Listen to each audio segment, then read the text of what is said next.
এখন বাজে সকাল 5টা, ঘুম থেকে উঠে পড়েছি। মা গেল গেট খুলতে, ফুল তুলতে যাবে বলে, এখানে ফুল তুলে নিচ্ছে। আমি দাঁড়িয়ে আছি বাইরে, আমার ঘুমের ঘোর কাটেনি, এখন তাড়াতাড়ি উঠে পড়েছি। যাই হোক, গুড মর্নিং এভরিওয়ান, কেমন আছো তোমরা সবাই? আশা করি ভালো আছো, সুস্থ আছো, আমিও ভালো আছি।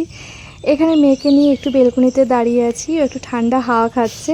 মা বাড়ি যাবো তাই চটকরপট উঠে পড়েছি, গাছে জল দিয়ে নিলাম, এসে ঘর মুছলাম। তারপর দেখলাম দুটো ফুল ফুটেছে, কি সুন্দর। পাখিগুলো বাইরে ছিল, পাখিগুলোকে ঘরে ভরে দিলাম, যখন বেরোবো নাহলে তাড়াহুড়ো লেগে যাবে। তারপরে একটু ভেজ ডাল বানাচ্ছিলাম, সেটার মধ্যে ঘি দিয়ে চটপট করে নামিয়ে নিলাম, গ্লুকন-ডি বানিয়ে খেয়ে নিলাম, কারণ হাঁপিয়ে গেছিলাম কাজ করতে করতে। তারপরে ভিডিও করা হয়নি, একদম বাসে গিয়ে তোমাদের সাথে দেখা হচ্ছে। এই লাল মাটি মানে বুঝতেই পারছো, বাঁকুড়া। বাসে বসে বসে বোর হয়ে গেছিলাম। যে বাসে আমি আসছিলাম, বাসটা রাস্তায় খারাপ হয়ে যাওয়ার জন্য 45 মিনিট একটা বাসের মধ্যে বসে থাকতে হয়েছে। তারপরে একটা অন্য বাস ধরে মামাবাড়ির রাস্তায় মোটামুটি আমি চলেই এসেছি কাছাকাছি। এখান থেকে নেমে মিষ্টি নিয়ে নিলাম, মিষ্টি নিয়ে হাঁটতে হাঁটতে চললাম মামাবাড়ির দিকে। আর হেঁটে হেঁটে যাচ্ছিলাম, কারণ বোনরা বলল তুই হেঁটে হেঁটে আয়, আমরা সাইকেল নিয়ে তোকে আনতে যাব।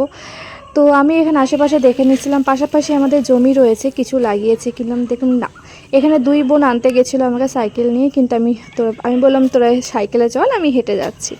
তবে বাড়িতে ঢুকতে ঢুকতে এখানে এক কাণ্ড হয়ে গেছে। গাছে হনুমান উঠেছে। হনুমান আম লিচু সব ফেলে দিচ্ছে, খাচ্ছে কম, নষ্ট করছে বেশি। এখানে উঠে গেল ডাব গাছের মধ্যে, ডাব গাছে উঠে এখানে ডাবগুলোকে সব ফেলে দিচ্ছে। আর নিচে সমস্ত কুকুররা সব দাঁড়িয়ে আছে, কখন হনুমানটা এদিকে দেখতে পাবে আর ওরা লাফিয়ে ওদের দিকে যাবে। তো যাই হোক, এখানে হনুমান এই গাছ থেকে সেই গাছ থেকে লাফালাফি করছে। তা বাড়ির দিকে যাচ্ছি, তখন বোন বলছে আজকে আমি খাটে বসে আছি, হনুমান ওখানে বসে আছে। হনুমানও ভয় পেয়ে গেছে, বোনও ভয় পেয়ে গেছে। যাই হোক, ওই পাশের বোন দেখতে পাচ্ছ, ওর আজ ছিল জন্মদিন, তাই গেছিলাম আর কি। যাওয়ার ইচ্ছে ছিল না, কারণ বাড়িতে আমাদের পুচকু একটা আছে, সে ছিল না। এই পাখিটাকে দেখতে পাচ্ছ, আমাদের পাশে একটা আম গাছ ছিল, সেই আম গাছের মধ্যেই বাচ্চাটা হয়েছিল। আম গাছটা কেটে দেওয়ার জন্য বাচ্চাটা এখন ঘরে আছে। এটা হচ্ছে আমাদের বাড়ির পেছন দিকে জমি, কি সুন্দর লাগছে না সবুজটা, চোখের শান্তি, এত সুন্দর সবুজ, ওফ, দেখেই মন পুরো ভরে গেল। তারপর গেছিলাম লিচু তুলতে।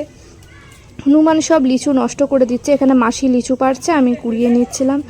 তারপর আমি এখানে লিচুগুলো এখনও লাল হয়নি, কিন্তু পেড়ে নিতে হচ্ছে হনুমানের জ্বালা। হনুমান একটা কিচ্ছু রাখছে না, তুলে তুলে সব দিলাম বোনের হাতে, বোন রাখলো। আর তারপর ডাল ভেঙে ভেঙে তুলে নিচ্ছিলাম, ডাল ভেঙে ভেঙে না তুললে না, ডাল ভেঙে রাখলে তো লিচুটা কদিন থাকবে, নাহলে লিচু শুকনো হয়ে যাবে। মানে নিজেদের গাছের লিচু লিচু দেখছি, ডাল ভাঙছি, এইটার একটা অন্যরকম একটা মানে মজা আর কি। তারপর আমি যা কুড়িয়েছি তার থেকে বেশি আমি লিচু খেয়েই নিয়েছি। এখানে আমি সব লিচু দাঁড়িয়ে দাঁড়িয়ে দাঁড়িয়ে খেয়ে নিচ্ছিলাম। খুব সুন্দর লিচু, জানো তো। আর মানে মজাটাই আলাদা, নিজেদের গাছে লিচু পেড়ে খাওয়া। বোন বললো দেখি তুইও মেহেন্দি করেছিস, আমিও মেহেন্দি করেছি। তা আমরা দুজনে এখানে একটুখানি ঢং করে নিলাম। বিকেলবেলা আমি 2 বোন মিলে হাঁটতে বেরিয়েছিলাম, তো একটুখানি হেঁটে ফেটে চলে এলাম। বাড়ির পেছনেই এই একটা ক্যারেল করছে, তো সেখানে একটুখানি হাঁটাহাঁটি করে এলাম। এই বোনটা রাগ করে শুয়ে পড়েছে, কারণ ওর জন্মদিন তো, আর সেরকম কিছু করা হয়নি। আমাদের বাড়ির পুচকুটার হসপিটালে এডমিট আছে, তো ওকে ঘুম থেকে উঠে বললাম একটু রেডি হ। তো রেডি হলো, ওর জন্য ছোট্ট একটা সারপ্রাইজ আমরা আর 2 বোন মিলে করেছিলাম। তো ওকে বললাম যা দিয়েছি সব তুই খেয়ে নে, সব খাবি পরিষ্কার করে। বললো ঠিক আছে, সব পরিষ্কার করে না খেলাম, একটু একটু করে সমস্ত কিছু তোদের খেয়ে নেব। যাই হোক, এখানে ওকে ছোট্ট করে একটা সারপ্রাইজ দিলাম, ও খুশি হয়ে গেল, মনটা খারাপ ছিল। তারপর থেকে ভিডিও করা হয়নি, মনটা ভালো ছিল না পুচকুটার জন্য। দুর্গাপুর চলে এসেছি, এসে দেখছি আমার গাছ ভর্তি ফুল ফুটেছে। ওহ, কি শান্তি, কি সুন্দর ফুলগুলো। তো তারপর সেভাবে আর করা হয়নি। তো আজকের ভিডিওটা এই পর্যন্তই। যদি ভালো লেগে থাকে তো please like, comment, share and subscribe করতেও ভুলবে না, কারণ তোমাদের একটা সাবস্ক্রাইবে আমার উৎসাহ বাড়বে। আর প্রচুর ভুল ত্রুটি হবে, মানে নতুন নতুন ভিডিও করছি, তো ক্ষমা করে দিও। তো আজকের মতো ভিডিওটা আমি এখানেই শেষ করছি, টাটা। আর দেখি আবার যদি ব্লগ করতে পারি।